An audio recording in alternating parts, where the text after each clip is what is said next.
नमस्कार विद्यार्थी मित्रांनो, परिवर्तन ॲपमध्ये तुम्हा सर्वांचं स्वागत आहे। तर मी प्रोफेसर पोले सर।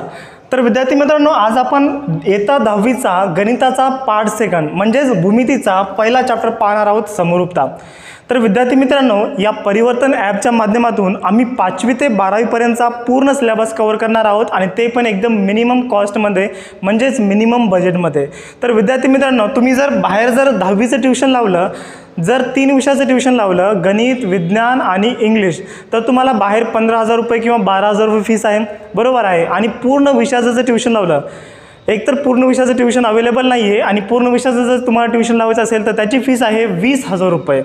तर आम्ही काय करतोय की या ॲपच्या माध्यमातून पूर्ण महाराष्ट्रभर इयत्ता 5वी ते 12वी पर्यंतचा सिलेबस कव्हर करणार आहेत आणि तुमच्यासाठी स्पेशली 10वीसाठी म्हणजेच फक्त 2,000 रुपयामध्ये आम्ही पूर्ण विषयाचा सिलेबस संपवणार आहे। पूर्ण विषय तुमच्यासाठी कॅरी करणार आहे, ठीक आहे। तर फक्त 2,000 रुपये, 20,000 कंपेअर करा कुठं आणि 2,000 रुपये कुठं। तर याच्यामध्ये असं नाही की फक्त मॅथ, सायन्स आणि इंग्लिशचे किंवा मग गणित, विज्ञान आणि इंग्लिशचेच फक्त टीचर एकदम वेल क्वालिटी आहेत असं नाही आहे। मराठीचा पण टीचर, हिस्ट्री म्हणजेच इतिहास, भूगोल, नंतर इंग्लिश, संस्कृत आणि हिंदी पूर्ण विषयाचे टीचर जे आहेत एकदम वेल क्वालिफाईड आहेत, वेल एक्सपिरियन्स आहेत।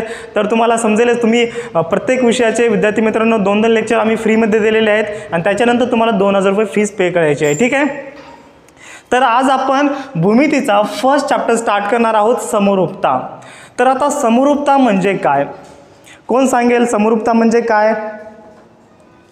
समरूपता म्हणजे आपण त्याला इंग्लिशमध्ये म्हणतो सिमिलॅरिटी। तर हे फर्स्ट लेक्चर आहे, या ठिकाणी मी इंग्लिशमध्ये लिहितो समरूपता म्हणजे काय, सिमिलॅरिटी।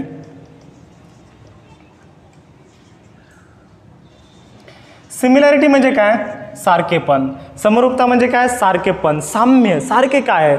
आपण भरपूर वेळेस म्हणतो की जे माझे गोरेपणा आहे किंवा माझा जो फेस आहे त्या माणसासोबत मॅच होतो, ठीक आहे। किंवा मग आपण असं म्हणतो, दुसरं आपण जर एक्झाम्पल घेतलं, सपोज एक ट्री आहे किंवा एक झाड आहे, एक मोठं झाड आहे आणि एक छोटं झाड आहे, ठीक आहे। तर या ठिकाणी हे जे 2 झाडं आहेत ते समरूप आहेत, कशामुळे?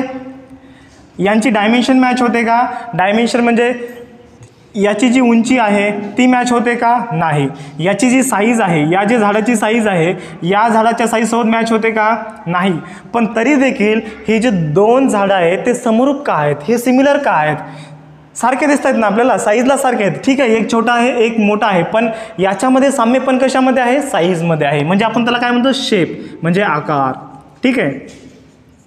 या 2 झाडाच्या आकारामध्ये किंवा दिसण्यामध्ये काय आहे? साम्य पण आहे, म्हणजे समरूप आहे दिसण्यामध्ये। त्याला आपण इंग्लिशमध्ये काय म्हणतो, शेप। या ठिकाणी 2 ट्रीजचा शेप काय आहे? इक्वल आहे, म्हणजे सारखा आहे, ठीक आहे। आपण दुसरं एक्झाम्पल घेऊ। सपोज एक त्रिकोण घेतला मी, उदाहरणामध्ये हे 2 त्रिकोण घेतले। आता या 2 त्रिकोणाचा तुम्ही नाव काही पण द्या, ABC देऊ शकता, या त्रिकोणाचं PQR देऊ शकता, ठीक आहे। तर या जे 2 त्रिकोणाचं जे क्षेत्रफळ आहे, म्हणजे त्याला आपण इंग्लिशमध्ये एरिया म्हणतो, तर या 2 त्रिकोणाचा जो एरिया आहे किंवा क्षेत्रफळ जे आहे ते बरोबर आहे, म्हणजे A1 इक्वल टू काय आहे? A2 आहे, म्हणजे A1 बरोबर काय आहे? A2 आहे। A1 जे आहे ते पहिल्या त्रिकोणाचे क्षेत्रफळ आहे आणि A2 जे आहे ते दुसऱ्या त्रिकोणाचे क्षेत्रफळ आहे। तर या ठिकाणी या 2 त्रिकोण दिसायला सारखे आहेत का? नाही। ही त्रिकोण राईट अँगल ट्रायंगल आहे आणि हा आपला दुसरा त्रिकोण आहे, दुसऱ्या प्रकारचा त्रिकोण आहे, ठीक आहे। तर हे 2 त्रिकोण दिसायला सारखे नाहीत, तरी पण या 2 त्रिकोणामध्ये सिमिलॅरिटी काय आहे? त्याच्या एरियामध्ये आहे, कारण की या 2 त्रिकोणाचे जे एरिया आहे किंवा जे क्षेत्रफळ आहे ते काय आहेत? इक्वल आहे, म्हणजे बरोबर आहे, ठीक आहे। आता आपण दुसरं एक्झाम्पल घेऊया। या ठिकाणी मी कॉटनचा बॉक्स घेतो, म्हणजे एक कॉटनचा बंच घेतलेला आहे, तो 1 किलोचा, 1 किलोग्राम वजनाचा मी कॉटनचा म्हणजे कापसाचा एक बंच घेतलेला आहे। आणि दुसरा या ठिकाणी मी लोखंड घेतलेला आहे, एक लोखंडाचा ब्लॉक घेतलेला आहे आणि त्याचं पण वजन किती आहे? 1 किलोग्राम आहे, ठीक आहे। तर या ठिकाणी मला सांगा, याचं मटेरियल, कॉटनचं मटेरियल म्हणजे कापसाचं मटेरियल वेगळं आहे आणि लोखंडाचं मटेरियल वेगळं आहे, पण तरी देखील या 2 क्वांटिटीमध्ये साम्यपण किंवा सिमिलॅरिटी कशामध्ये आहे? यांच्या वजनामध्ये आहे। तर या ठिकाणी यांचं जे वजन आहे ते काय आहे? सारखं आहे, ठीक आहे। तर म्हणजे समरूपता म्हणजे काय की दोन कोणत्या पण वस्तू समरूप आहेत, पण कशामध्ये? या ठिकाणी दिसण्यामध्ये आहेत, या ठिकाणी त्यांचं क्षेत्रफळ आहे आणि या ठिकाणी या दोन क्वांटिटीचं काय आहे? वजन बरोबर आहे. तर आपण म्हणू शकतो की हे दोन त्रिकोण काय आहेत? सिमिलर आहेत या ठिकाणी, किंवा मग समरूप आहेत या ठिकाणी. हे दोन जे आहेत ऑब्जेक्ट समरूप आहेत, कशामुळे? त्यांच्या वजनामध्ये. ठीक आहे, हे दोन जे झाडं आहेत, हे दोन जे झाडं आहेत समरूप आहेत, कशामध्ये? त्यांच्या दिसण्यामध्ये. ठीक आहे, म्हणजे समरूपता जी प्रॉपर्टी आहे, समरूपता जो गुणधर्म आहे तुम्हाला समजला असेल. ठीक आहे, तर या ठिकाणी मी विद्यार्थी मित्रांनो प्रत्येक शब्दाचा एक इंग्लिशमध्ये मिनिंग पण सांगेल, कारण की तुम्ही 10वी नंतर 11-12मध्ये सायन्स घेणार असाल तर 11-12 मॅथमध्ये तुम्हाला हे जे पूर्ण जे शिक्षण आहे ते पूर्ण इंग्लिशमध्ये आहे. तर मी तुम्हाला त्रिकोणाला काय म्हणायचं? ट्रायंगल म्हणतात. एरिया म्हणजे क्षेत्रफळाला काय म्हणतात? एरिया म्हणतात. हे तुम्हाला मी सांगत राहील मध्ये. त्याच्यामुळे काय होईल? तुमची प्रॅक्टिस होईल आणि तुम्ही 11मध्ये जेव्हा ॲडमिशन घेताल, 12मध्ये जेव्हा तुम्ही सायन्समध्ये ॲडमिशन घेताल तेव्हा तुम्हाला सोपं जाईल. ठीक आहे, तर याला एकदा नोट डाऊन करून घ्या. तर विद्यार्थी मित्रांनो, आपण आता मेन आपल्या टॉपिककडे वळूया, समरूपता. आता आपल्याला समरूपता म्हणजे काय नेमकं समजलेलं आहे. तर याच्यानंतरचा जो कन्सेप्ट येतो इंट्रोडक्शनचा, गुणोत्तर व प्रमाण. गुणोत्तर व प्रमाण याला आपण इंग्लिशमध्ये म्हणतो, गुणोत्तरला आपण इंग्लिशमध्ये म्हणतो रेशिओ अँड, ठीक आहे, आणि म्हणू शकता इथं, या ठिकाणी आपण आणि घेऊ, अँड प्रमाणाला काय म्हणतो आपण इंग्लिशमध्ये? प्रोपोर्शन. ओके, तर आता गुणोत्तर आणि प्रमाण म्हणजे काय? तर या ठिकाणी सपोज आपण एक व्हॅल्यू घेतलेली आहे किंवा एक क्वांटिटी घेतली ए आणि भागिले बी घेतलं, म्हणजे या ठिकाणी आपण दोन क्वांटिटी घेतलेल्या आहेत, एक ए आहे आणि दुसरी काय आहे? बी आहे, आणि आपण त्याचं काय केलेलं आहे? या ठिकाणी भागाकार केलेला आहे. तर हे भागाकार म्हणजे काय असतं? गुणोत्तर असतं. डिवायडेशन आपण त्याला इंग्लिशमध्ये काय म्हणतो? डिवायडेशन. हे डिवायडेशन किंवा हा जो भागाकार असतो ए अपॉन बी किंवा ए भागिले बी, हे काय असतं? गुणोत्तर असतं. आणि याच क्वांटिटीला किंवा या ज्या अक्षराला किंवा या ज्या डिजिटला मी समजा असं लिहिलं A/B, ए 2 टिंबा आणि बी लिहिलं. आता हा सेम भागाकार आहे. सपोज मी 1/2 घेतलं किंवा 1/2 घेतलं, तर 1/2ला समजा मी 1:2 असं लिहिलं, तर हे काय होईल? हे होईल त्याचं प्रमाण, म्हणजे आपण त्याला इंग्लिशमध्ये प्रोपोर्शन म्हणतो. ठीक आहे, समजलं? गुणोत्तर म्हणजे भागाकार आणि प्रोपोर्शन म्हणजे त्या भागाकाराचं first quantity as to second quantity. म्हणजे समजा भागाकारामध्ये जर न्यूमरेटर हा जो वरचा जो आहे तो जर ए असेल तर त्याला आपण काय केलं? ए. आपण या 2 टिंबाला ॲज टू म्हणायचं, A/B, 1:2. सपोज 3/4 असेल किंवा 3/4 असेल तर याला आपण कसं लिहितो? 3:4 किंवा 3:4. आपण त्याला मराठीत कसं म्हणतो?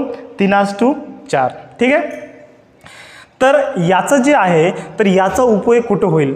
तर या ठिकाणी मी सांगतो याचा जो उपयोग प्रॅक्टिकलमध्ये या प्रोपोर्शनचा आपण उपयोग कुठं करतो? सकाळी सकाळी आपण व्यायाम करतो, सर्वजण व्यायाम करता, व्हेरी गुड. तर आपण व्यायाम केल्यानंतर दूध पितो. ठीक आहे, तर दुधामध्ये आपण साखर टाकतो. तर 1 लिटर दुधामध्ये किंवा 1 किलोग्राम दुधामध्ये आपण किती ग्राम साखर टाकतोय किंवा किती किलोग्राम साखर टाकतोय, तर ते म्हणजे काय झालं? प्रोपोर्शन. आता या ठिकाणी मी हा चम्मच आहे माझा, ठीक आहे, आणि या चम्मचमधून मी तरी या ठिकाणी साखर टाकलेली आहे, ही साखर आहे. ठीक आहे, तर 1 किलोग्राम म्हणजे किती झालं?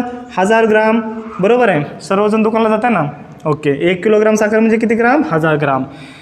तर 1 किलोग्राम मी काय घेतलेलं आहे? दूध घेतलेलं आहे, म्हणजे 1000 ग्राम दूध घेतलेलं आहे. आपण तसं लिटरमध्ये मोजतो पण आपण ग्राममध्ये मोजून घेऊ. ठीक आहे, आणि या ठिकाणी मी काय केलं? 20 ग्राम साखर टाकली. 1000 किलोग्राम दुधामध्ये किंवा 1 लिटर दुधामध्ये मी काय केलं? 20 ग्राम साखर टाकली. तर याचं प्रोपोर्शन काय होईल? 1000ला किती? 20, म्हणजे 1000:20 आपण त्याला इंग्लिशमध्ये म्हणतो. या ठिकाणी हा 0 कॅन्सल, हा 0 कॅन्सल, या 2 या ठिकाणी भागा. बरं, 100/2 किती होतात? 50 होतात. म्हणजे याचं जे प्रोपोर्शन आहे काय आलं? 50ला 1. म्हणजे जेव्हा आपण 50 ग्राम दूध घेतो तेव्हा आपल्याला 1 ग्राम साखर घ्यावं लागेल. हे झालं प्रोपोर्शन. हे झालं काय झालं? प्रमाण. प्रमाण तुम्हाला समजलं काय? गुणोत्तर म्हणजे भागाकार. हे बघा, ढोबळमानाने जर आपल्याला लक्षात ठेवायचं असेल तर गुणोत्तर म्हणजे काय? भागाकार. आणि प्रमाण म्हणजे काय? पहिल्या क्वांटिटीला दुसरी क्वांटिटी किती आहे हे म्हणजे झालं प्रमाण. ठीक आहे, समजलं? या ठिकाणी आपण प्रॅक्टिकल एक्झाम्पल घेतलेलं आहे. हे दूध आहे आणि ही काय आहे? साखर आहे. ठीक आहे,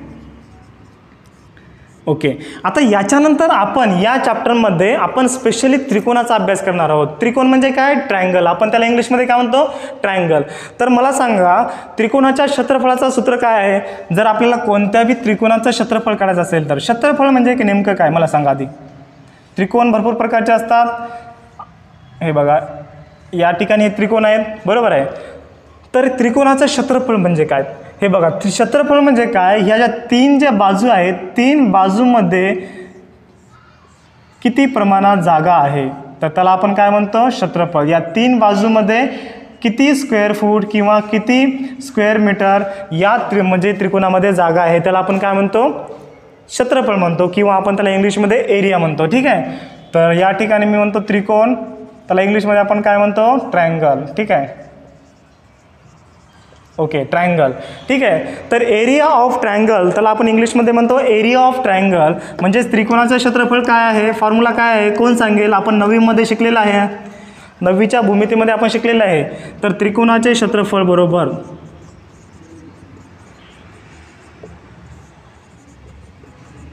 त्रिकोणाच्या क्षेत्रफळाचा फॉर्म्युला काय? त्रिकोणाचे क्षेत्रफळ बरोबर 1/2 पाया गुणिले उंची. Very good. तर याला आपल्याला इंग्लिशमध्ये काय लिहिता येईल?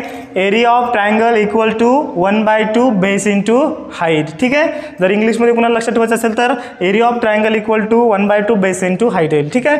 तर हा जो त्रिकोणाच्या क्षेत्रफळाचा फॉर्म्युला आहे किंवा सूत्र आहे, खूप खूप महत्त्वाचं आहे हे सूत्र. या सूत्राच्या मदतीनं आपल्याला हा समरूपता जो चॅप्टर आहे पूर्ण समजून घ्यायचा आहे आणि गुणोत्तर काढायचं आहे. दोन त्रिकोणाच्या क्षेत्रफळाचं गुणोत्तर आपल्याला काढायचं आहे पुढं. ठीक आहे. तर हा फॉर्म्युला नोट डाऊन करा किंवा याचा एक स्क्रीनशॉट घ्या बरं. तर विद्यार्थी मित्रांनो, आतापर्यंत तुम्हाला पोर्शन समजला असेल. ठीक आहे. तर आता आपण मेन कॉन्सेप्ट पाहणार आहोत या चॅप्टरचा, दोन त्रिकोणाच्या क्षेत्रफळाचे गुणोत्तर. तर टायटलला दोन त्रिकोणाच्या क्षेत्रफळाचे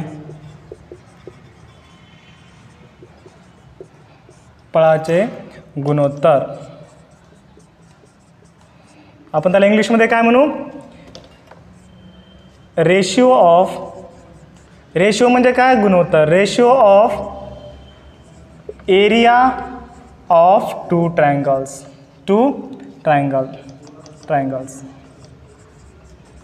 ओके, म्हणजे दोन त्रिकोणाच्या क्षेत्रफळाचे गुणोत्तर. आपल्याला काय करायचं आहे? दोन त्रिकोण, कोणते पण दोन त्रिकोण घ्या. आपण समजा हा फर्स्ट त्रिकोण घेतलेला आहे, त्याला आपण नाव दिलं ABC. काही पण नाव देऊ शकता तुम्ही, ABC. आणि ही जी हाईट आहे त्रिकोणाची त्याला आपण नाव देऊ AD. ठीक आहे. दुसरा आपण त्रिकोण घेतलेला आहे, थोडा मोठा घेऊ आणि त्याला आपण नाव देऊ PQR. ओके, PQR नाव दिलं आणि याची जी हाईट आहे त्याला आपण नाव दिलो PS. ठीक आहे. या ठिकाणी PS. ओके. तर या ठिकाणी हे बघा, हे दोन त्रिकोण आपण घेतलेले आहेत. याची जी हाईट म्हणजे उंची काय? पहिल्या त्रिकोणाची AD आहे आणि दुसऱ्या त्रिकोणाची उंची PS आहे. आता पाया म्हणजे काय आणि उंची म्हणजे काय याच्यामधला आपण फरक लक्षात घेऊया. पाया म्हणजे काय? पाया म्हणजे ज्याच्यावर त्रिकोण रेस्ट आहे. रेस्ट आहे म्हणजे ज्याच्यावर त्रिकोण काय आहे? म्हणजे थांबलेला आहे. ज्या बाजूवर त्रिकोण थांबलेला आहे त्या बाजूला आपण काय म्हणायचं? पाया म्हणायचं. आता या ठिकाणी बघा, आता सगळ्यात खालची बाजू कोणती? ही आहे. म्हणजे याचा पाया कोणता आला? याच्यावर त्रिकोण पूर्ण उभा आहे म्हणजे याला आपण म्हणतो पाया. आता आपले पाये म्हणजे काय? पायाच ना. आता हे जे आपले माझे पाये आहेत, मी या पायावर थांबलोय म्हणजे ज्याच्यावर आपण थांबतो ते म्हणजे काय? पाये. ठीक आहे. आपण हातावर थांबतो का? नाही. हातावर थांबू शकतो पण हातावर नेहमी थांबतो का? नाही. तर आपण ज्याच्यावर थांबलो ते म्हणजे आपले पाये झाले. तसंच त्रिकोण ज्याच्यावर थांबलाय तो म्हणजे त्रिकोणाचा काय झाला? पाया झाला. ठीक आहे. पाया समजलं. आणि उंची म्हणजे काय? उंची म्हणजे काय? जी लांबी किंवा जो सेगमेंट किंवा जो रेषाखंड पायाला लंब आहे. लंब म्हणजे काय? परपेंडिक्युलर. 90 अंशामध्ये आहे, 90 डिग्रीमध्ये आहे. त्याला आपण 90 अंशामध्ये म्हणू. हा कोण किती आहे? 90 अंश आहे. हा कोण किती आहे? 90 अंश आहे. तर जी लाईन किंवा जो रेषाखंड पायाला लंब आहे त्याला आपण काय म्हणतो? उंची म्हणतो त्रिकोणाची. ठीक आहे. तर या ठिकाणी आपण बघू दोन त्रिकोणाच्या क्षेत्रफळाचे गुणोत्तर. तर या ठिकाणी ट्रायंगल किंवा त्रिकोण ABC मध्ये, ओके, इन ट्रायंगल ABC किंवा त्रिकोण ABC मध्ये BC काय आहे? पाया आहे. बाजू BC काय आहे? पाया आहे. आणि याची उंची काय आहे? AD काय आहे? उंची आहे. ठीक आहे. लक्षात येते ना सर्वांना? ओके. आता तसंच मला सांगा बरं, त्रिकोण पी क्यू आरमध्ये पाया काय आहे? पाया काय आहे? क्यू आर आहे. या ठिकाणी लिहितो मी, क्यू आर काय आहे? पाया आहे. आणि उंची काय आहे? पी एस आहे. उंची म्हणजे समजलं, जी लाईन पायाला काय आहे? लंब आहे किंवा परपेंडिक्युलर आहे किंवा 90 अंशामध्ये आहे, आपण त्याला काय म्हणतो? उंची म्हणतो त्रिकोणाची. ठीक आहे. तर आता आपण बघूया या त्रिकोणाचं क्षेत्रफळ काय येईल. पहिल्या त्रिकोणाचं, तर एरिया ऑफ ट्रायंगल किंवा area of triangle A B C म्हणजे त्रिकोणाचे क्षेत्रफळ ए बी सी बरोबर काय येईल? 1/2 पाया गुणिले उंची. तर या ठिकाणी याचा पाया काय आहे? पाया गुणिले उंची. तर या ठिकाणी सांगा बरं, पहिल्या त्रिकोणाचा पाया काय आहे? या ठिकाणी लिहिला आहे मी बी सी आहे, अपॉन इंटू उंची किती आहे? ए डी आहे. तर या ठिकाणी मी उंची ए डी लिहिलेली आहे. आता या ठिकाणी बघा, मी काही इंग्लिश टर्मचा यूज करतोय. इंटू म्हणजे काय? गुणिले. डिवाइड म्हणजे काय? भागिले. प्लस म्हणजे काय? बेरीज म्हणजे अधिक. आणि मायनस म्हणजे काय? वजा. ठीक आहे. तर हा झाला आपला area of triangle A B C हा आला. ठीक आहे. तसंच एरिया ऑफ ट्रायंगल म्हणजे त्रिकोणाचा क्षेत्रफळ कोणतं? पी क्यू आरचं क्षेत्रफळ काय आहे? Area of triangle P Q R काय येईल? Area of triangle P Q R 1/2 पाया गुणिले उंची. याचा पाया काय आहे? क्यू आर आहे. ठीक आहे. क्यू आर गुणिले याची उंची काय आहे? पी एस आहे. ठीक आहे. तर अशा प्रकारे आपण दोन त्रिकोणाचे क्षेत्रफळ काढलंय. आता आपल्याला दोन त्रिकोणाचे क्षेत्रफळ काढल्यानंतर काय करायचं आहे? त्याचं गुणोत्तर काढायचं आहे. गुणोत्तर म्हणजे काय? रेशिओ म्हणजे काय? डिवायडेशन. सिम्पली डिवायडेशन म्हणजे भागाकार. तर आपल्याला दोन त्रिकोणाच्या क्षेत्रफळाचा भागाकार करायचा आहे. तर याला मी काय केलं? समीकरण 1 नाव दिलं, याला इक्वेशन 2 म्हणजे समीकरण 2 नाव दिलं. ठीक आहे. तर याला आपण भागून घेऊ बरं. समीकरण 1ला 2 न भागा तर काय येईल? Area of triangle A B C divided by म्हणजेच भागिले area of triangle P Q R. ठीक आहे. इक्वल टू म्हणजे बरोबर. तर काय येईल? या ठिकाणी बघा, पहिल्या त्रिकोणाचं क्षेत्रफळ 1/2. याचा पाया काय आहे? B C. उंची काय आहे? A D. या ठिकाणी बघा ॲज इट इज लिहिलेलं आहे. हे जे आपलं समीकरण 1 आहे इथं मी ॲज इट इज लिहिलेलं आहे. ठीक आहे. आणि समीकरण 2 ॲज इट इज लिहितो इथं Q R into P S. आता बघा, इंटू म्हणजे काय? गुणाकार. ठीक आहे. लक्षात घ्या तुम्ही, इंटू म्हणजे गुणाकार, डिवायडेड म्हणजे भागाकार. ठीक आहे. तर या ठिकाणी मला सांगा 1/2 कॅन्सल होतं म्हणजे या ठिकाणी 1/2 आहे, या ठिकाणी 1/2 आहे, हे 2 कॅन्सल झालं. तर फायनल फॉर्म्युला आपला काय येईल? B C into A D म्हणजे बी सी गुणिले ए डी भागिले Q R upon Q R into P S म्हणजे क्यू आर गुणिले पी एस. हे झालं आपलं area of triangle A B C upon area of triangle P Q R. ठीक आहे. सर्वांना समजलं? तर याचं जर आपल्याला वर्डिंगमध्ये लिहायचं असेल किंवा अक्षरामध्ये जर याचं आपल्याला स्टेटमेंट लिहायचं असेल तर काय येईल बरं? हा काय आहे? गुणोत्तर आहे. कोणत्या? दोन त्रिकोणाचे गुणोत्तर आहे, क्षेत्रफळाचे. म्हणजे दोन त्रिकोणाच्या क्षेत्रफळाचे गुणोत्तर हे त्याच्या संगत उंची आणि संगत पाया यांच्या गुणोत्तराच्या गुणाकारा एवढे असते. म्हणजे याला आपल्याला इंग्लिशमध्ये काय म्हणता येईल? The ratio of areas of two triangle is equal to the ratio of their corresponding bases and corresponding height. आपण त्याला इंग्लिशमध्ये असं म्हणू शकतो, पण आपल्याला मराठीमध्ये सांगायचं असेल तर कसं सांगायचं असेल? कसं सांगावं लागेल? हे बघा, या ठिकाणी हे दोन काय आहेत? गुणोत्तर आहेत म्हणजे भागाकार आहे. गुणोत्तर म्हणजे काय? मी सांगितलं तुम्हाला, भागाकार. कशाचा भागाकार? त्रिकोणाच्या क्षेत्रफळाचा. म्हणजे दोन त्रिकोणाच्या क्षेत्रफळाचे गुणोत्तर हे त्याच्या संगत उंची म्हणजे बघा संगत पाया. बी सी म्हणजे काय? पाया आहे, बरोबर आहे. आणि क्यू आर म्हणजे पण काय? पाया आहे. आणि ए डी म्हणजे काय? उंची आहे. तर त्याच्या संगत पाया आणि उंची यांच्या गुणोत्तराच्या गुणोत्तराप्रमाणे असते. ठीक आहे. हे तुम्हाला असं लिहून घ्यावं लागेल. हे ॲज इट इज बुकमध्ये दिलेलं आहे, ते तुम्ही स्टेटमेंट लिहून घेऊ शकता. ठीक आहे. तर याचा एक स्क्रीनशॉट घ्या. तर या ठिकाणी विद्यार्थी मित्रांनो, तुम्ही हा फॉर्म्युला लिहिला असेल की हे सूत्र लिहिलं असेल. ठीक आहे. तर याचं बघा, या ठिकाणी आपण कन्सिडर केलं जे पहिल्या त्रिकोणाचा जो बेस आहे किंवा जो पहिल्या त्रिकोणाचा पाया आहे आपण त्याला B1 कन्सिडर करू आणि उंचीला H1 नाव देऊ. तसंच दुसऱ्या त्रिकोणाचा जो पाया आहे त्याला आपण B2 नाव देऊ आणि ज्याची उंची आहे H2 नाव देऊ. हा बी म्हणजे कसं कशामुळे घेतला? हा बेस आहे. ठीक आहे. एच म्हणजे काय? हाईट आहे. ठीक आहे. तर या ठिकाणी फायनल आपलं जे सूत्र काय येईल? Area of triangle A B C upon area of triangle P Q R बरोबर काय येईल? इक्वल टू बी सी म्हणजे काय? B1 आहे इंटू ए डी म्हणजे काय? H1 आहे भागिले क्यू आर म्हणजे काय? B2 आहे आणि पी एस म्हणजे काय, H2 आहे. म्हणजेच H2 म्हणजे काय, दुसऱ्या त्रिकोणाची उंची. ठीक आहे. तर हा जो सूत्र आहे हे तुम्हाला फायनल सूत्र लक्षात ठेवायचं आहे. ठीक आहे. तर आता याच्या ठिकाणी अशा जर दोन कंडिशन आल्या, अशा जर दोन अटी आल्या, तर एका ठिकाणी आपण काय घेऊ, हा जो पाया आहे पाया समान घेऊ. म्हणजे दोन त्रिकोणाचा जो पाया आहे तो समान आहे. आणि दुसऱ्या अटीमध्ये काय घेऊ, दोन त्रिकोणाची उंची ही समान आहे. ठीक आहे. तर याचा तुम्ही स्क्रीनशॉट घ्या. एक घेतला स्क्रीनशॉट. आता पहिली जी अट आपण बघणार आहोत, अट म्हणजे कंडिशन. आता जी पहिली आपण कंडिशन बघणार आहोत, पहिल्या कंडिशनमध्ये आपण काय करू, दोन त्रिकोणाचा जो पाया आहे तो आपण काय घेऊ, बरोबर घेऊ. ठीक आहे. तर या ठिकाणी तुम्हाला लिहायचं आहे अट नंबर 1. अट नंबर 1 म्हणजे काय, कंडिशन नंबर 1 काय आहे, दोन त्रिकोणाची जो पाया आहे आपण तो काय घेतलेला आहे, इक्वल घेतलेला आहे. या ठिकाणी बघा,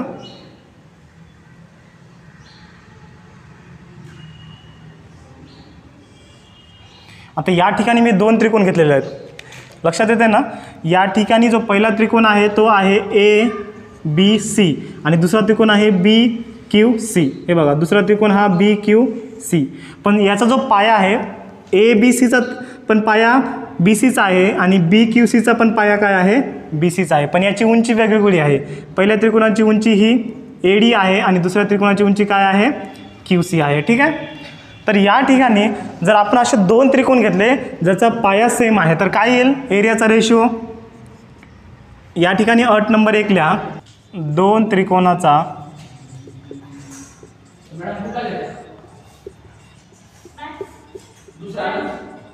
पाया समान असेल तर,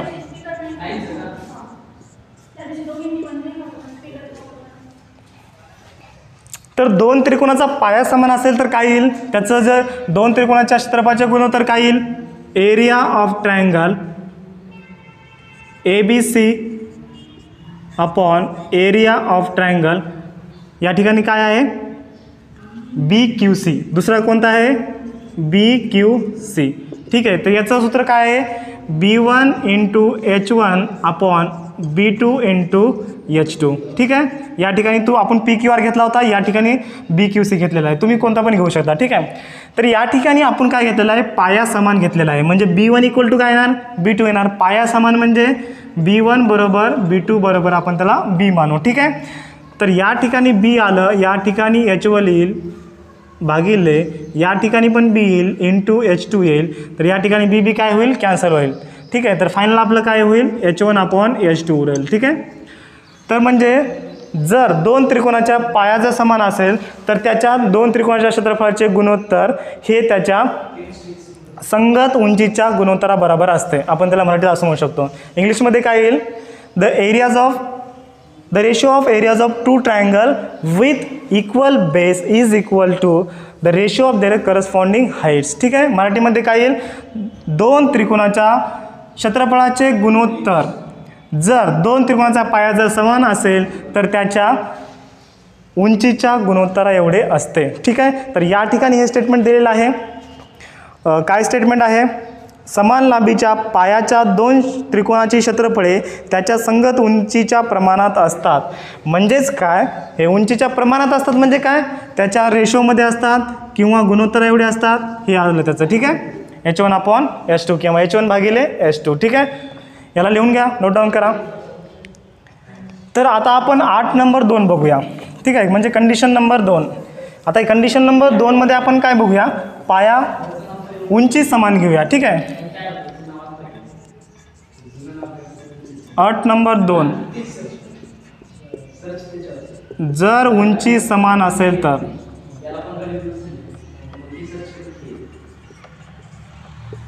जर उंची समान असेल तर, उंची जर समान असेल तर याची डायग्राम किंवा याची आकृती कशी येईल,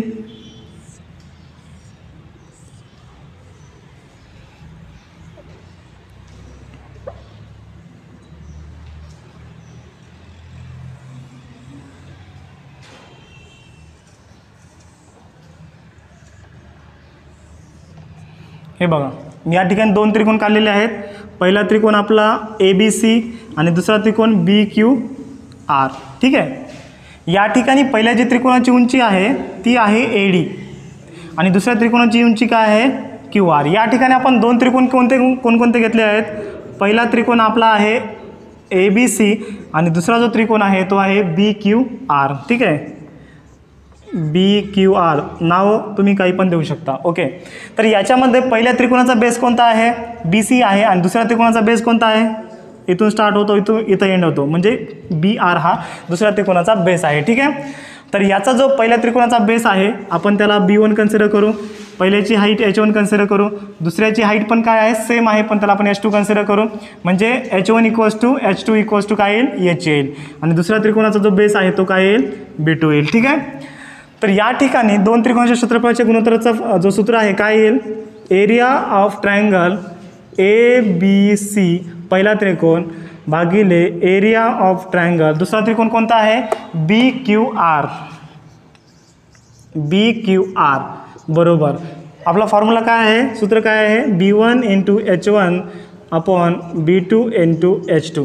आता या ठिकाणी काय आहे, उंची समान आहे म्हणजे हाईट सेम आहे, तर H1 = H2 काय येईल H येईल, म्हणजे H1 बरोबर H2 बरोबर H येईल, म्हणजे या ठिकाणी काय होईल H काय होईल कॅन्सल होईल, कारण H1च्या ठिकाणी आपल्याला काय पुट करायचं आहे, काय ठेवायचं आहे H ठेवायचं आहे, तर H कॅन्सल होईल, तर राहील काय B1/B2. ठीक आहे, B1/B2 म्हणजे B1 भागिले B2 राहील. ठीक आहे, आलं सर्वांना.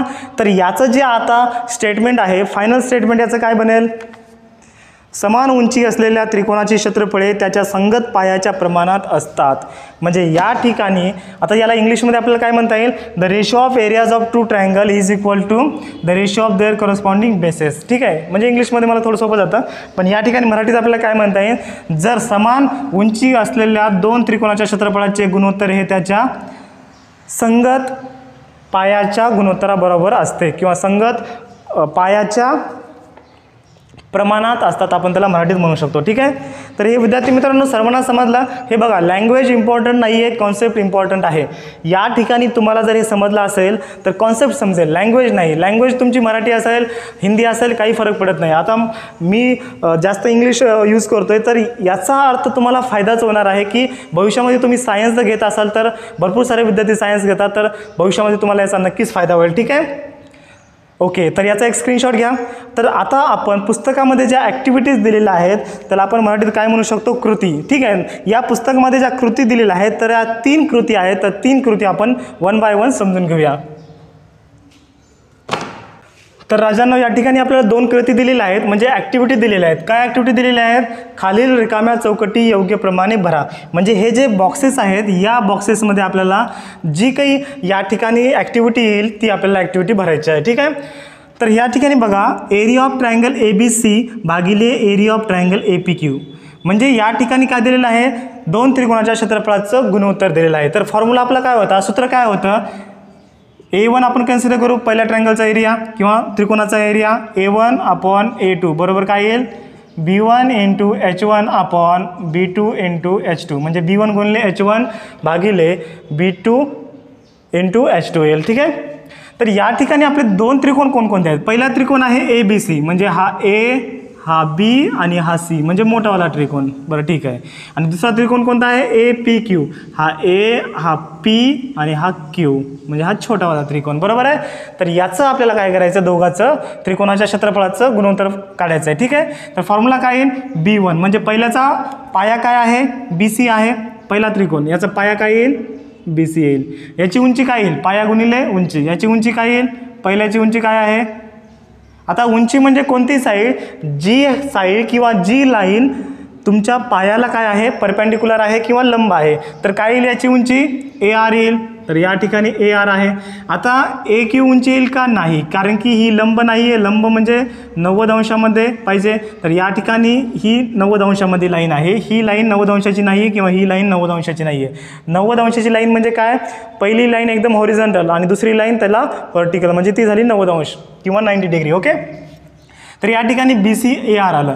तर आता दुसरा त्रिकोण आहे APQ, तर या ठिकाणी आपल्याला याचा पाया काय येईल PQ येईल. बरं ठीक आहे, PQ पुट केलं मी या ठिकाणी इंटू याची उंची काय येईल, याची पण उंची सेमच आहे AR आहे, तर AR पुट केलं, AR ठेवलं मी इथं, AR कॅन्सल होईल.